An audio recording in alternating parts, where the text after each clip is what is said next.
Vice President DeGirolamo, if you wouldn't mind reading the open public meeting act statement. This meeting is called pursuant to the provisions of the Open Public Meetings Law. This meeting of August 21st, 2018 was included in a notice sent to newspapers of record and posted on the bulletin board in the municipal building and has remained continuously posted as the required notices under the statute.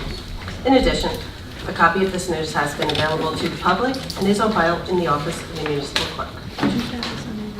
Okay, we can go ahead and stand for the flag salute. Before we do, I'd like to ask, as you see, we're decked out with the Boston Red Sox this evening.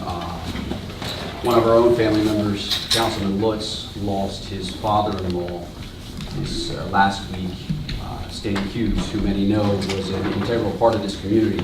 So I would ask if we would have a moment of silence for Stan.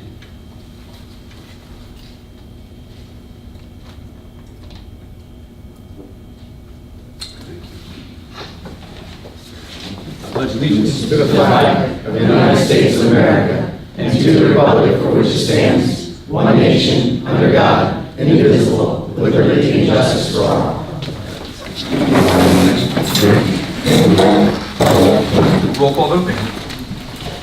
Council President Phillipsburg. Here. Councilman McMahon. Here. Council Vice President DeGirolamo. Here. Councilman Davis. Here. Councilman Lutz. Here. Okay, the bills list.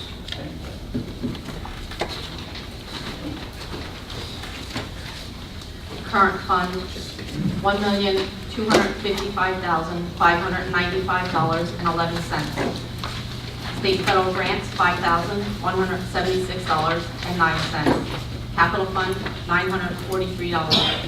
Sewage utility fund, $244,968.66.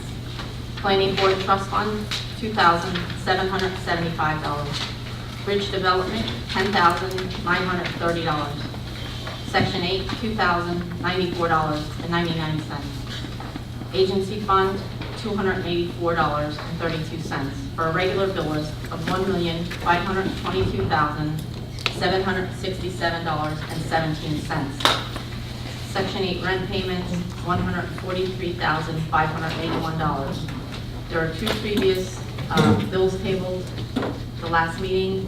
Sartini Plumbing for $13,050 and Robert Johnson for $1,000.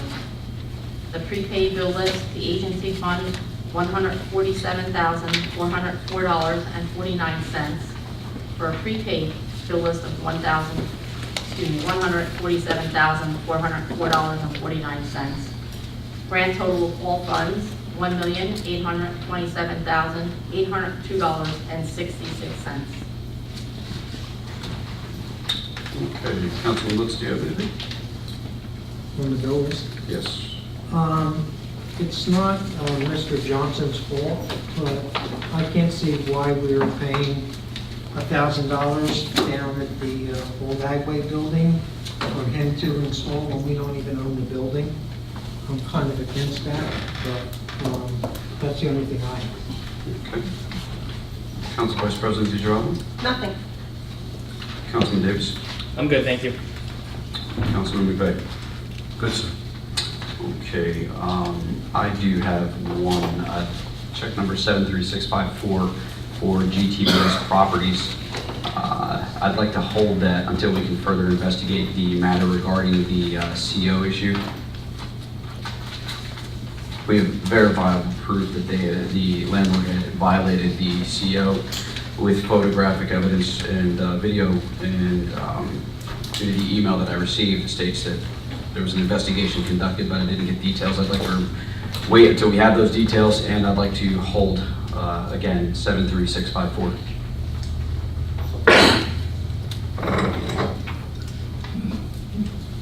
So moved on that. I'll second. Also, motion to untable the Sartini bill. Let's vote on. You want to do all at once. You want to table that, and if you want to untable the Sartini bill, do that. Separate? Yeah. So let's get the vote on the amendment. Okay, so the vote on the amendment for the check number 73654. Counselor, just a point of information. Since this is a Section 8 check, is it in our purview to Yes. control the flow of funds from state to investor? Yes, it is.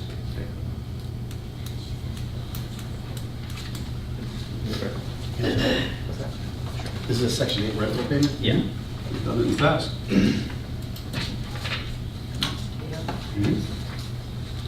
Until we can verify that they've had COs.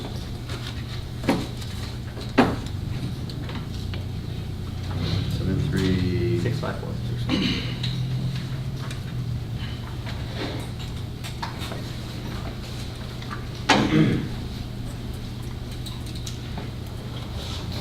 You don't know they have a CO? Oh, I knew they didn't have a CO, I verified it. With inspections? Yep. Is it possible? Okay, thanks. Okay. Roll call? Councilman Lutz? Yes. Councilman Davis? Yes. Council Vice President DeGirolamo? Yes. Councilman McVeigh? Yes. Council President Polk? Yes. Motion to untable the Sartini bill? So moved. Second. Roll call? Council President, Councilman Lutz? Yes. Councilman Davis? Yes. Council Vice President DeGirolamo? Yes. Councilman McVeigh? Yes. Council President Polk? Yes. And the Johnson bill, does anyone want a motion to untable? So moved. Second. Okay. Roll call? Councilman Lutz? Yes. Councilman Davis? Yes. Council Vice President DeGirolamo? Yes. Councilman McVeigh? Yes. Council President Polk? Yes. In the future, it's probably best if we know that they're doing the work there before, on a building we don't own. Okay, motion to approve bills list as amended? So moved. Second. Roll call? Councilman Lutz? Yes. Councilman Davis? Yes. Council Vice President DeGirolamo? Yes. Councilman McVeigh? Yes. Council President Polk? Yes. Okay, first on the list is, we have a discussion with Amanda Bridge of the CARES program. Amanda, are you here? Please come forward. And Yvette Day. I apologize, you weren't written down. The floor is yours.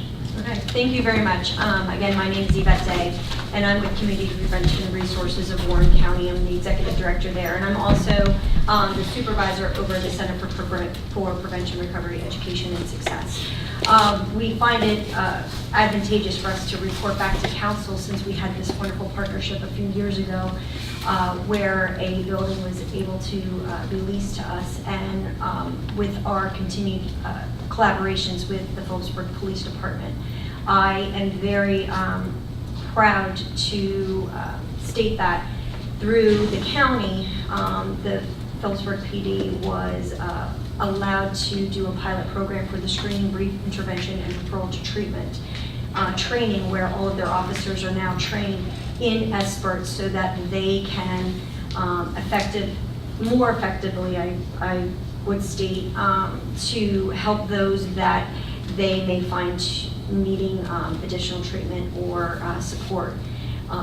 Just in this first quarter, meaning January to March, they handed out 92 of the cards that were provided through the training.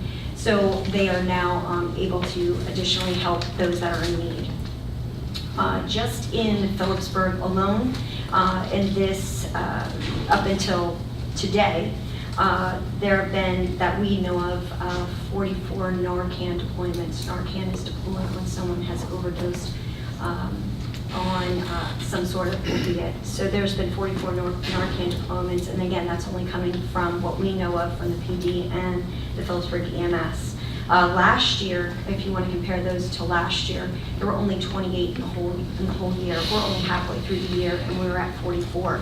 We know of, unfortunately, 2 deaths so far here within the town of Phillipsburg with regard to opiates. So as we keep moving forward to combat this epidemic, we also just want to let you guys know that at 352 South Main Street, right across the street from Chappelle Park, we do have office hours there where someone can come and speak speak to a certified peer recovery specialist. That becomes very important in helping someone navigate through not only detox and treatment, but to help them maintain long-term recovery. We've had great successes. We've been open since February of 2018 at that specific location. We have now also expanded that, so we are going to be implementing a veterans support group for those veterans that not only suffer from PTSD, but also if they have any issues with regard to substances. So again, you know, with the continued partnerships that we have and the additional support that we have from the town of Phillipsburg, we are able to outreach further and further. Which brings me to the main reason why we wanted to be here tonight, is to promote our September 1st Police Support Recovery Walk. This will be our third year doing it. Last year, Amanda Bridge, she's put in an ungodly amount of time and has outreach to many collaborators to make this work. And last year, she had this amazing idea, let's partner with the Easton Police Department and let's make this not just a Phillipsburg event, but let's bring in our recipients from, our collaborators from Easton. So Safe Harbor, which is a homeless shelter that also helps those with addiction issues. Safe Harbor, the Easton Police Department, they start over at Safe Harbor, they walk to the bridge. We start at Chappelle Park along with our police department, and we walk to the bridge. We have a brief ceremony where we remember those who have lost their lives to addiction and or support those who are currently suffering. Have a brief flower ceremony, and then we go across, continue into the Easton Amphitheater, where we then honor those that have deployed the Narcan and have saved many lives through their efforts.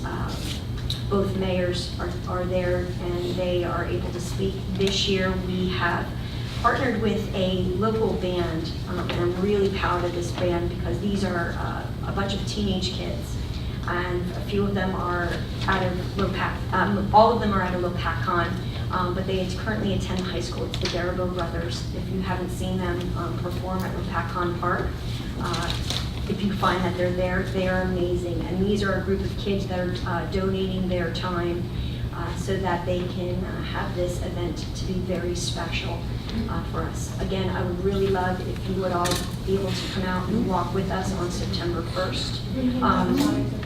We do have the flyers for you for that. And What time's that start?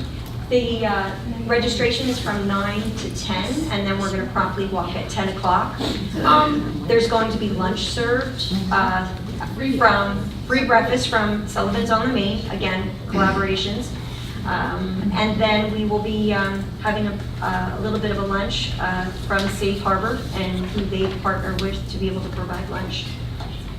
And it's just a really nice event to bring together the police department and the recovery community.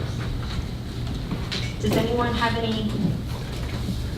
I know there's a lot on this agenda, so I'm talking very fast and I don't want to take up a lot of time for the mere fact that there's a lot on this agenda tonight. So. It's absolutely okay. Councilman Lutz, do you have any questions for these young ladies? Council Vice President? Well, one thing is that we did, I responded to 58 calls between the hospital and the Phillipsburg Police Department. We do continue to get calls from the Detective Bureau or the Police Department if there is someone asking them for help. So we have responded to both the Police Department and the hospital. So 58 is just from January till today? Wow. Actually, no, you can add 2 more to that. Oh, 2 more today. Since this past week I responded as well. Councilman Davis?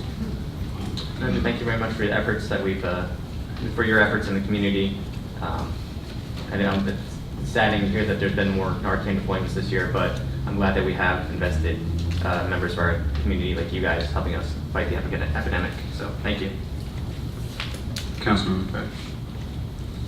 Ladies, thank you for your efforts. Obviously, notification and making people aware, even though it's not the happiest subject to talk about in the world, awareness will help. If you can gain one person each day on this, hopefully each year your efforts will just grow and grow so much that anything we can do for your list. Thank you. Echo the same sentiment. Your efforts are absolutely commendable. It's sad that we need a service like this, but we're glad that you are providing this service. If there's anything that you need from this governing body, I do believe that you'll have our full support. We'll be there. Wonderful, thank you. Thank you. Very welcome.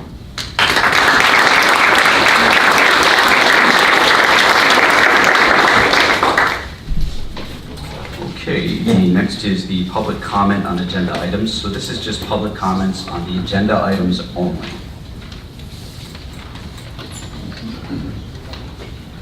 State your name and address for the record. I'm Joe Miner. I live at 392 South Main Street in Phillipsburg, New Jersey. Agenda item, let's do 2018-21.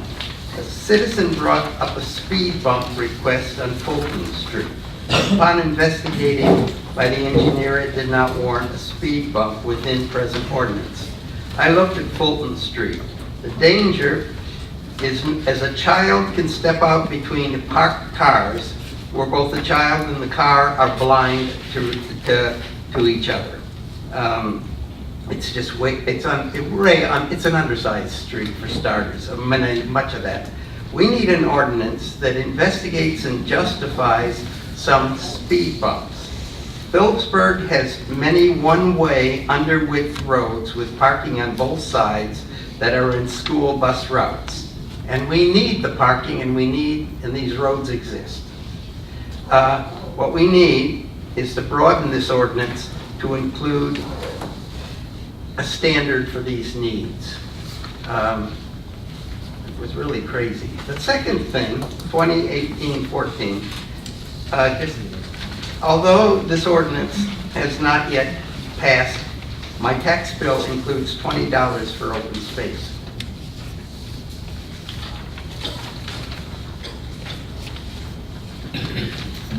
Thank you for your comment, Jim.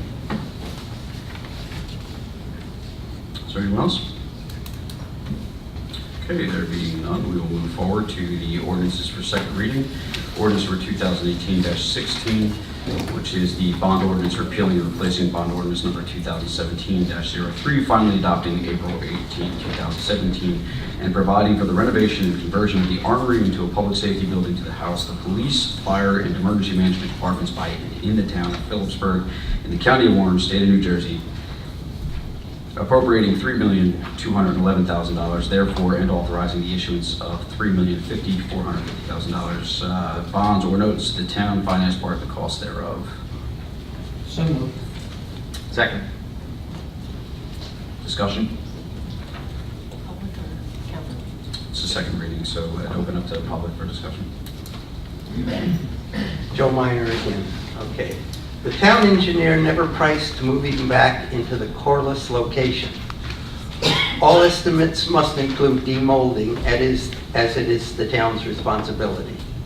It is still the best location.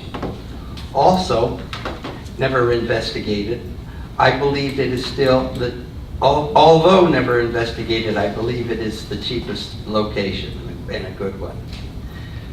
It's a little late, but you might be able to make a deal with Lopatcon to use their police department facility, set up a police dispatch and interview office in the present municipal building, and get the engineer to investigate. Some new technology suggests a sealed balloon over the entire building filled with demolding poison gas might be a beginning. I know it's another postponement, I know it's an emergency, but if you just tapped into that other location, used it, never mind. Thank you, Jim. I just want to clarify for the record. We did receive proposals from the engineer regarding moving back to Corliss with the police department and municipal services. In order to do that, would require extensively increasing the footprint of the building, which there might be potential deed restrictions that we were looking into, and it'd be extensively costly in order to add the additional parking we would need to service that facility, as well as the library, as well as building the actual addition, as well This as. is the Corliss location you would have to add if you... Yes, there are certain grandfathered conditions in the police department right now Got it. that the Okay. DOJ would not continue to allow us to have since we're undergoing these capital renovations, so. So that's why the engineer didn't investigate further, it looked obviously bad. Yeah, based on our estimates from the engineer, this is the less costly of the two options currently. Of the So two. we still have not made a final decision on the location of municipal services. So we'll be able to look at it in its current footprint for that, and we'll consult with the engineer on that. But as far as the police services, it wasn't a feasible option for us to continue at Corliss. And that was investigated? That was Stan investigated. said he did not investigate the cost of that. Stan said he wasn't going to advise about which one was the better option, but it was the more costly and more time-consuming one to stay at Corliss. I heard it differently. I'll check it. Is there anyone else?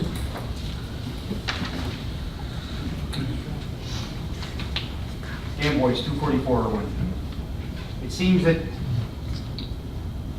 prior to this, I did support redoing the Corliss Avenue, but when you get into the cost effectiveness and you look at the logistics of everything, it makes a lot of sense to move the police into the armory. Most of your public is on this side of the highway, not the other side of the highway. They need to respond quick, they'll be on this side. I mean, you need to get them out because of the safety. The mayor said he wanted to look into South Main Street or the South Main Street area, okay? And it does make a lot of sense to maybe look into that with the cost, start the rebuilding of the town there. I know there's a lot against that too, but maybe you could move the police into here temporarily. You already own the building. Take the present building on Corliss after it's all redone and turn it into like a civic center or something for the community. A lot of youth center. I mean, it could always be used. I know that I believe it was given to you along with the fields next. It has to be used something, if I understand correctly, by the town. It has to be used by the town, right? It can't be sold. The Corliss Avenue building? Yes. Council Vice President? My understanding is only the field, not the deed Oh, on it's the just the property. fields? Okay. Well, with the fields right there, having a civic center or youth center right there is a no-brainer. I mean, it's time to come up with it. It's 2018. There's color TV, there's automatic transmissions. So I think you're on the right path moving it over here. Thank you. Anyone else? Okay. Council? Motion to close public session? So moved. I don't think that's necessary. Just go? Yeah, just go. Yeah. No, I mean, you just don't need a motion to close this to the public. You just close it to the public on your own. Okay. That's a discussion. Discussion on council. Yeah. Councilman Lutz? Anything? No. Council Vice President? Yes, and it's lengthy. Take your time. It's really all I have for the night. I didn't sleep well after the last meeting, and this was the single hardest thing I've had to do here yet, and it probably still is. It's a struggle for me. I know the urgency, and I know the status of the building and the condition it's in. I wish they had been moved a year ago, to be honest. As I sit here and look at the bills every month, I'm still against it. For a lot of reasons, and I'm going to go through each one of them. Number one, there still doesn't have a plan for Corliss Avenue, should we move. There still isn't a plan. So that building's going to sit vacant. I'm tired of looking at vacant buildings around town. I don't want another building left alone, be neglected. That's number one. Number two, there's no plan for relocation of the municipal staff. We have not figured that into this cost. Based on these estimates, we're bonding $3 million for something we estimated to only cost 2.1. Now, we still need to build another building for the rest of the municipal staff. And that takes that $4.5 million up to $5.3 million, which is going to take more bond money.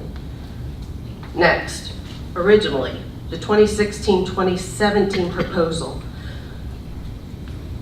And again, I'm surprised I'm saying this, because at the time I didn't agree with it, but it was $5,000 a month to move absolutely everybody a year ago into Warren County Community College. Right now, we just paid $6,000 for electricity to keep Corliss Avenue on.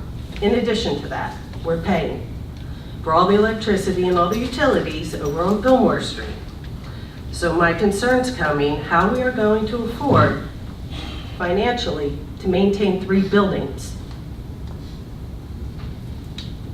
We have looked at the short term, we haven't looked at the long term. This council, the previous mayor, the existing mayor has worked very, very hard to pare down the town debt. They decreased the town debt in half over the last 6 years. 6 years. We're doubling it in 9 months if we do this. 9 months. That's not talking about building another building for the rest of the municipal staff, which nobody's put in front of us yet how we're going to do that, other than we're going to build a new building and put it right next to this other one that we're going to renovate. Covered that. Operating expenses, covered it.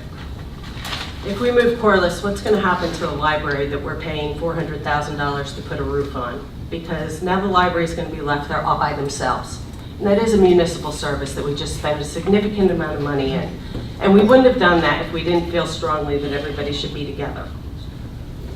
So I have a concern on what the thoughts are about the library. You know, we made close to $1 million investment in tax dollar money to keep that building thriving, losing $500,000.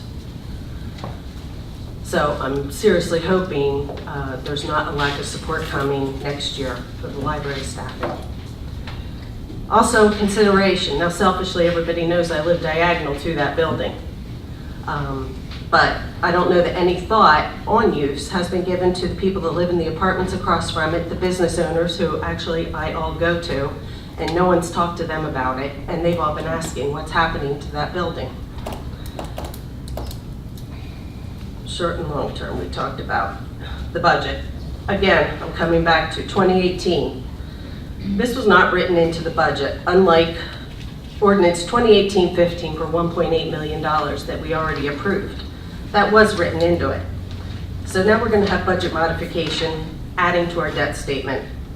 So what started as a 3% reduction in taxes that we taunted to everyone and council increased, which was to partially fund that library, only came to a 1.5% decrease by adding this $3 million. This is now a tax increase, so I can't help but wonder if we purposely misled the public so they wouldn't think they were getting a tax increase due to this. Had we included this out of the gate, we would know the tax implication. Now we don't. All we know is we were told it'll be minimal, but the problem is it's going to be minimal for the next 30 years. So that's affecting every generation after us. Next, I've been in the construction industry for 25 years. I'm an AIA, CSI, and I'm scheduled to take my lead AP associate test. Now I know one thing for sure, no project goes for what you think it's going to go for. There is never not a change order, there is never an architect that comes under, and there is never a contractor that comes under. So if we think I don't know if that's why the building was only $2.1 million here. I don't know why we're going out for 3.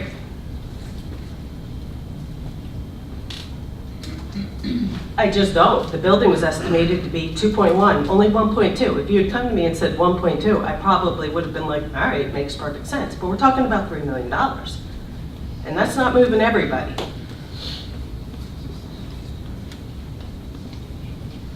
We haven't sought anything over the contractor that did this work. And this work didn't happen last year. This was back in 2016. So this is 2 years ongoing, and I firmly believe it's time we figure it out. You know, it's unfortunate for the police. This isn't their fault at all. They deserve to be moved long ago. I think I've covered everything else. That's it. Thank you, Council Vice President. Councilman Davis. I echo the Council Vice President's position that taking on debt in this quantity and this magnitude is no small task. And it's been an important